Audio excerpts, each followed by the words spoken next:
Olá, sejam muito bem-vindos. Hoje a gente vai mergulhar de cabeça num assunto que, olha, sempre gera muita conversa: a relação entre a fé e o dinheiro.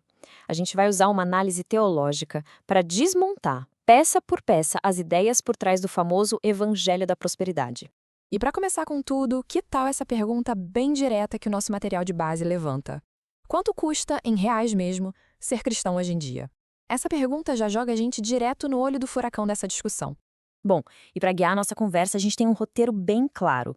Vamos falar sobre o preço da crença, depois vamos conhecer uma figura chamada Amon, analisar essa ideia de fazer um acordo com Deus, repensar o que é o lucro da piedade e, por fim, fechar com uma reflexão. Então, vamos lá, começando pelo começo. A gente vai explorar essa ideia bem moderna de que contribuir com dinheiro para a igreja é, na verdade, um tipo de investimento, esperando um retorno divino. A análise que a gente está vendo aqui mostra como, em muitos lugares, a fé é apresentada quase como um negócio. Sabe, dízimos e ofertas viram investimentos, objetos ungidos prometem bênçãos especiais e, às vezes, o negócio fica pesado com ameaças de maldição para quem não contribui. A lógica por trás é sempre essa, bem simples, uma transação. Dê mais para Deus para receber mais dinheiro de volta. Agora, a gente precisa conhecer quem a fonte descreve como o grande antagonista dessa história.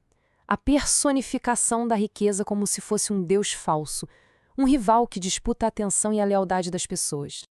Então, quem é esse tal de Mamon? A palavra vem do aramaico e significa riquezas, mas o ponto-chave é que no texto bíblico ele é tratado como uma pessoa, uma força. Não é só dinheiro, é quase uma entidade que exige lealdade, que quer ser adorada, se colocando como um concorrente direto de Deus. E olha só que interessante esse contraste. De um lado, Deus pede fé, confiança e promete um tesouro espiritual. Do outro, Mamon exige lealdade total em troca de grana, de coisas materiais. Mas o ponto mais chocante que a fonte levanta é que é por Mamon que as pessoas mentem, roubam e até matam. Nenhum outro deus falso, segundo essa análise, consegue ter seguidores tão fiéis. E essa história de adorar a riqueza não é nova, não. A fonte mostra uma linha do tempo que começa lá na Idade Média com a venda de indulgências, passa pela Reforma Protestante que bateu de frente com essa comercialização da fé e chega até hoje com o Evangelho da Prosperidade sendo visto como a versão moderna dessa mesma ideia. Certo. Agora a gente vai mergulhar numa passagem da Bíblia que é super importante para essa discussão e que é muito usada para defender a mensagem da prosperidade, o capítulo 3 de Malaquias. A interpretação mais comum que a gente ouve por aí é essa: dar dinheiro é um teste de fé, e Deus promete pagar de volta com bênçãos materiais. É quase como se fosse um desafio a Deus, um negócio com retorno garantido. Só que aí vem a pergunta que não quer calar. Será que essa é a interpretação correta do texto original? Ou será que tem um contexto aí que a gente está deixando passar? E é aí que entra o contexto. A fonte explica que o povo de Israel tinha acabado de voltar do exílio, estava reconstruindo a vida. E eles estavam basicamente colocando o conforto deles em primeiro lugar, oferecendo para Deus o que sobrava, sacrifícios com defeito.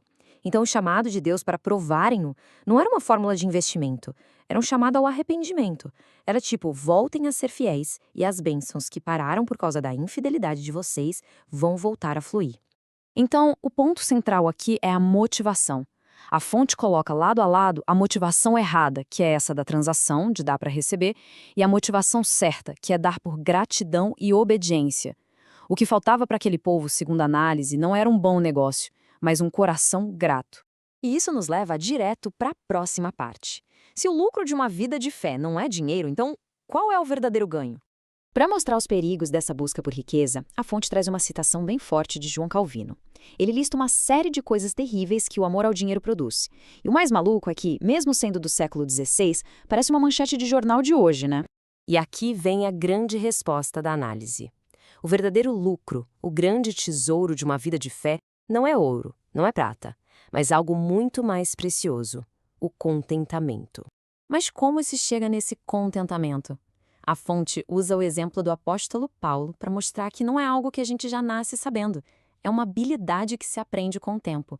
É um estilo de vida que permite ter paz tanto na fartura quanto na falta, porque a alegria não depende do que acontece do lado de fora, mas da certeza da presença de Deus. E assim a gente chega na conclusão que amarra tudo e apresenta a grande escolha que essa análise toda nos coloca. E este slide resume perfeitamente a escolha. De um lado, uma vida a serviço de Mamon, onde a pessoa é controlada pelo dinheiro e a esperança está em algo que pode sumir a qualquer momento. Do outro, uma vida a serviço de Deus, onde o dinheiro é só uma ferramenta e a esperança está no que é eterno. É onde está o verdadeiro tesouro. E para fechar, a análise nos deixa com essa pergunta final. Uma pergunta que transforma toda essa reflexão teológica em algo super pessoal. No fim das contas, a questão não é só onde está o dinheiro, mas algo muito mais profundo. Onde é que o coração repousa de verdade?